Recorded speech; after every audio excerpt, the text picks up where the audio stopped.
Hai semua, selamat datang di video ulasan novelku ini. Sebelumnya, aku memperkenalkan diri terlebih dahulu ya. Nama aku Artika Eka Aprilia, dan pada video kali ini, aku akan mengulas sebuah novel yang berjudul Pulang karya Ibu Leila S. Chudori. Nah, sebelum mulai, aku ingin TMI dulu nih tentang pakaianku. Pakaianku ini seperti aktivis Indonesia banget kan, menggunakan kemeja kotak-kotak dan dalaman kaos. Aku jadi teringat pada seorang karakter dari novel Laut Bercerita.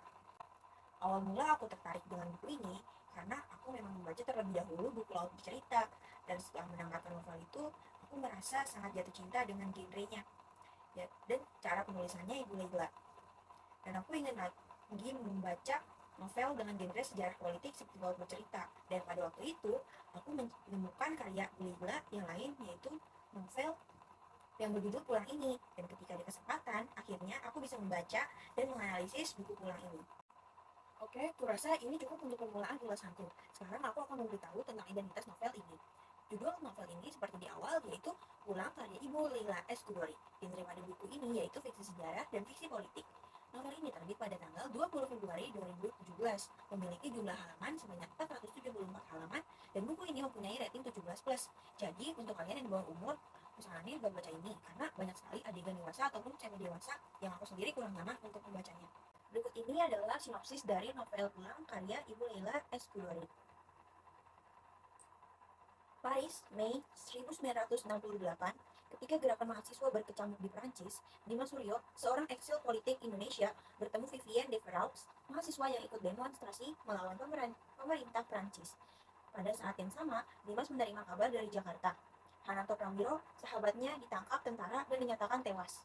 Di tengah kesibukan mengelola restoran tanah air di Paris, Dimas bersama 3 kawannya, Nugroho, Jai, dan Rizjaf, terus-menerus dikejar rasa bersalah karena kawan-kawannya di Indonesia dikejar, ditembak, atau menghilang begitu saja dalam pemburuan peristiwa 30 September. Apalagi dia tidak bisa melupakan Surti Anandari, istri Hananto yang bersama ketiga anaknya berbulan-bulan diinterogasi tentara. Jakarta, Mei 1998. Lintang Utara, Putri Dimas dari perkawinan dengan Vivienne de Veraux, akhirnya berhasil memperoleh visa masuk Indonesia untuk merekam pengalaman keluarga korban tragedi 30 September sebagai tugas akhir kuliahnya. Apa yang terkuak oleh Lintang bukan sekadar masa lalu ayahnya dengan Surti Anandari, tetapi juga bagaimana sejarah paling berdarah di negerinya mempunyai kaitan dengan ayah dan kawan-kawan ayahnya. Bersama Sagara Alam, putra Hananto, Lintang menjadi saksi mata apa yang kemudian menjadi kerusuhan terbesar dalam sejarah Indonesia, yakni kerusuhan Mei 1998 dan jatuhnya Presiden Indonesia yang sudah berkuasa selama 32 tahun. Pulang adalah sebuah drama keluarga, persahabatan, cinta, dan pengkhianatan berlatar belakang 3 peristiwa bersejarah. Itu adalah sinopsis yang tertera di belakang buku novel Pulang karya Ibu Leila S. Chudori.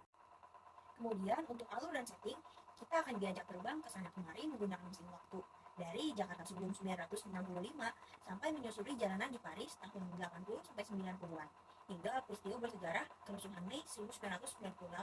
Lalu untuk gaya bahasa juga penulisannya tidak jauh berbeda dengan Laut Bercerita, 11-12 lah ya, karena ya masih sama penulisnya. Oke, mari kita bahas tentang awal mula dari novel Pulang ini. Pada prolog menampilkan secara dramatis penangkapan salah satu tahanan politik Hananto Prawiro. Cerita kemudian berlanjut ke sudut pandang Dimas Suryo yang menceritakan perjalanannya bertahan hidup saat menjadi buruan politik di tahun 1965. Dimas dan 2 kawan dekatnya, yaitu Nugroho dan Rizjaf, dituduh terlibat dalam G30 SPKI dan menjadi buruan politik di Paris. Mereka tidak bisa pulang karena paspor Indonesia yang dicabut akibat pemerintahan Orde Baru. Sementara Hananto Prawiro yang juga berkawan dengan mereka terpaksa ditahan dan untuk kemudian dihukum mati di Indonesia sehingga harus meninggalkan istri dan ketiga anaknya.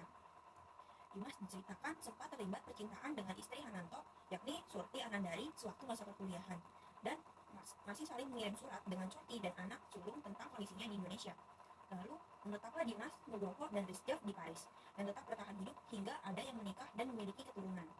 Tapi mereka tidak bisa pulang ke tanah air, mereka tetap tinggal di Paris. Bertahun-tahun lamanya mereka dituduh, terusir, dan terasingkan di negara orang.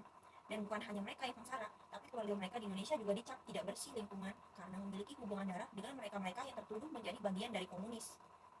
Novel ini akan membuka mata para pembaca karena efek mengerikan dari G30 SPKI itu bukan hanya berimbas pada pembunuhan jenderal dan keluarganya, tapi juga kepada masyarakat Indonesia yang tertuduh menjadi bagian dari pelakunya. Mereka juga tidak kehilangan hak-hak mereka untuk hidup dengan baik di negara sendiri. Mengingat bakat Dimas dan yang pandai, mengingat bakat Dimas yang pandai memasak bersama Nugroho dan Rizjak semakin meningkat, mereka kemudian berinisiatif untuk membangun restoran Indonesia yang diberi nama Tanah Air. Restoran restoran mereka terbilang sangat sukses dan akhirnya menjadi penopang hidup mereka di Prancis.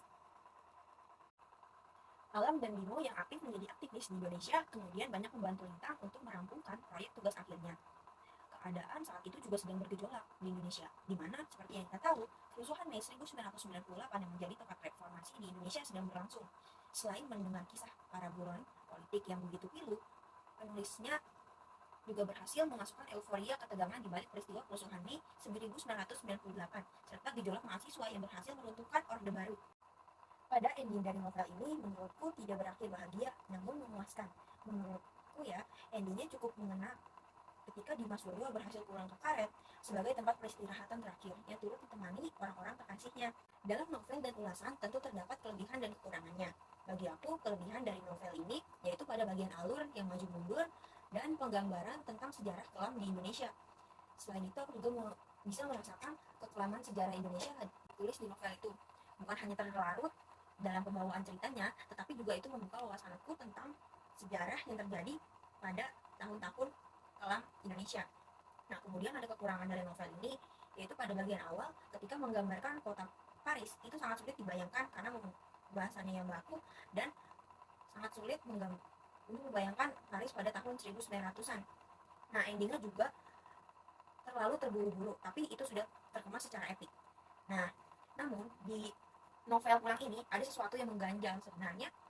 Mereka yang ada di Paris nih, kenapa diburu? Kenapa kalau diburu bisa mengirim surat ke Indonesia dengan mudahnya? Atau mereka ini cuma abu-abu? Atau malah Orde Baru lebih sibuk memburu dan menangkap yang ada di Indonesia, sedangkan tak terlalu dipikirkan yang ada di luar negeri? Alasannya juga kenapa Dimas dan teman-teman ikut diburu, padahal mereka nih bukan bagian dari PKI.